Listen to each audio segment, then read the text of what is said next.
So when it comes to mentors, does a mentor-mentee relationship, does it need to be a formalized relationship? Because some people would say, how do I approach getting a mentor?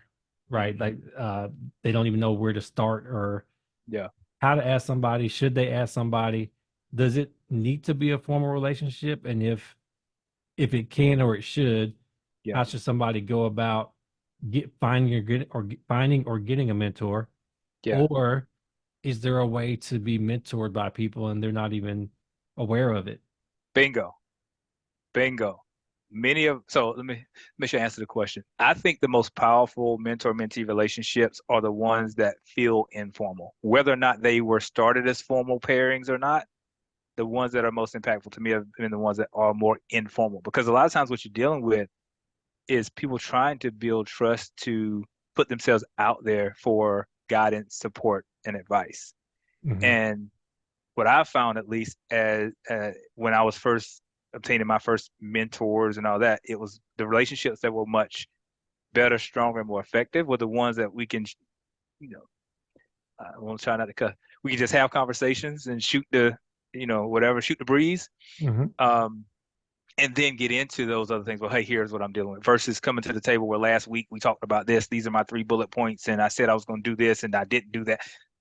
That's like going to school and getting graded, right? And I found those for me, and even when I tried it early on, didn't work as well as the ones that were kind of like the star. Hey, I have an interest in this path. Someone Hmm. recommended I reach out to you about this. You've done this. You also mentor these people.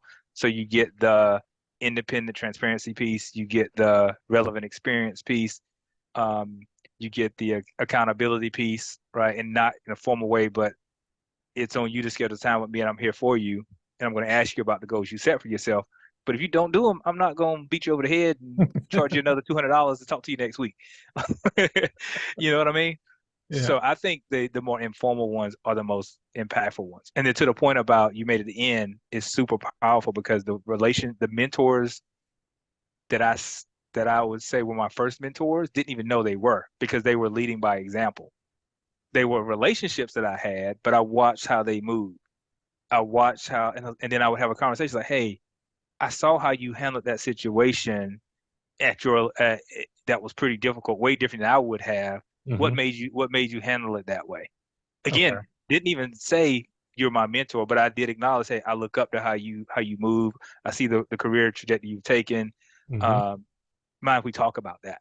And those conversations remind me a lot of the ways back in the day what we might have gotten in the barbershops, Yeah. right? Or sometimes in the church, or talking to your uncle after dinner, or at a family reunion, or catching up with a old colleague and them telling their story, and then you picking up a bit and piece of how you move. But then I started to add like, man, I appreciate that. Right? I look up to you and seeing how you do things. And a couple of those have become, I actually look at you as my mentor, whether you know it or not. I love to schedule some time with you every once in a while to really chat about maybe some things I'm going through. Are you okay with that? And most everybody's say yes because it's on me or you to schedule that time. Yeah. You're the one that's there, and they will support you, but you got to be willing to own that. Don't expect them to want more out of the relationship for you than you do. Yeah. Now you're actually you're getting into what I was going to ask next, which was Hmm. some of the don'ts. We've talked Mm, about the do's yeah, in relationship building, but I also want to talk about the don'ts. yeah, So since we're on the topic of mentorship, yeah. let's start with that. Okay.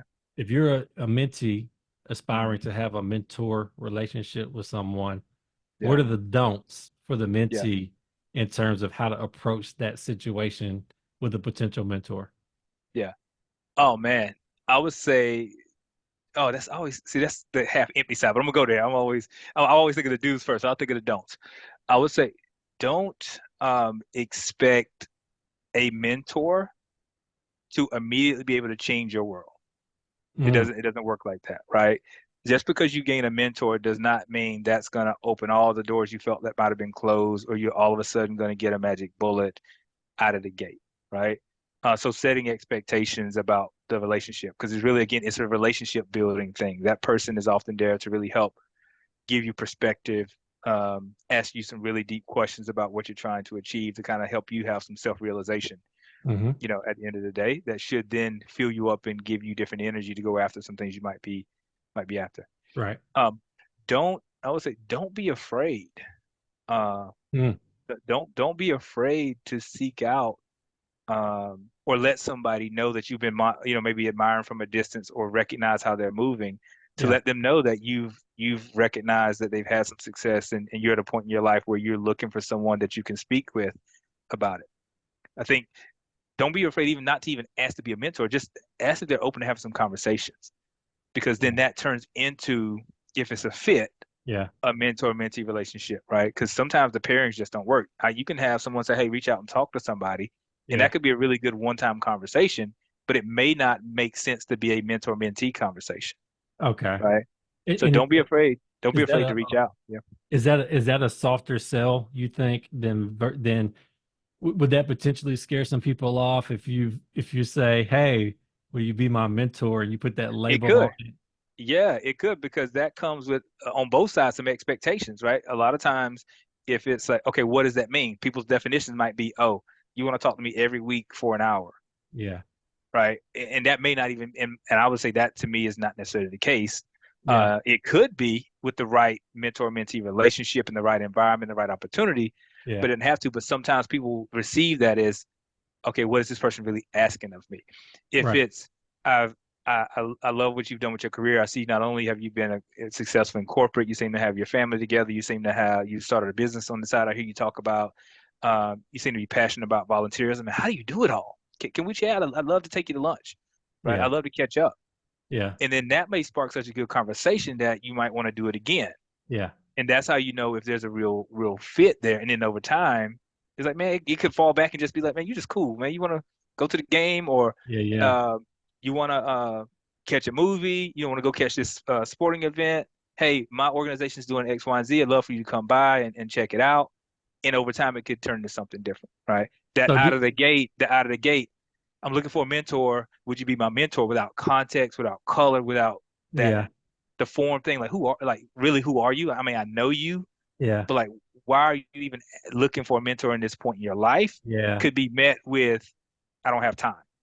That could And that's, also that could also set expectations on behalf of the mentor in terms of turn on my investment in time. Like if this person isn't doing yeah, anything with what I'm giving them, am I yeah, going to continue to invest my time with this person if they're not actually yeah, putting into practice what I've already given them? So yeah. it could do that too. So it sounds like, do you think mentor-mentee relationships, do they kind of naturally ensue more than they're formally declared in terms of each person agreeing that we're in this relationship? Is it something that kind of naturally happens over time once you've reached out to somebody for guidance? I think it's a little bit of both. I would say if you're early in your career or in your life looking for these, it could feel a bit more formal. I have to acknowledge that, right? If I'm, coming out of college in my early mid 20s and I'm looking at potentially doing something in the career I've landed in, Mm-hmm. and I know somebody's advised me that, hey, find your mentor, it could feel a bit more parent-like where you might want a little bit more formality, right? So I want to honor that. Mm-hmm. However, at the same token, if you're earlier in your career and you see someone in a role or in a position and something you might aspire to and you've been monitoring from a distance, reaching out and saying, hey, man, I've been tracking you, been following you. Congratulations. I just saw you were awarded with X, Y, and Z. I'm not sure you're aware if the person knows you, right? I'm pursuing X, Y, and Z. I'd love to get your take on some things I've been thinking about and get some feedback. You mind if I schedule 15, 30 minutes just to chat with you? Mm-hmm. Again, not asking for formal mentorship at that point, Yeah. right? Because at the end of the day, that person may be able to add value as a mentor or may not. Because if you get some people getting these paired mentorships and think that they got to stick it out for the 12 weeks, and on week two, they know it's not working. Right. They know it feels like a waste of time, but they Yeah. feel like they have to stay in them, right? So Yeah. that's why I think the natural progression and the way you approach somebody about why you would even want somebody to be an advisor or mentor to you is very important. Yeah. That's a good point. Because everybody that's accomplished in an area doesn't make a good mentor too. No, and the way they got there, you may quickly find out, like, no, I'm not doing that, Yeah. Yeah. And sometimes right? it's fit. Exactly, very much so. Yeah. Good stuff, man. And then the don'ts for relationship building in general. and leveraging quality relationships, Mhm. would you say are the don'ts for that more broadly, even outside of mentorship?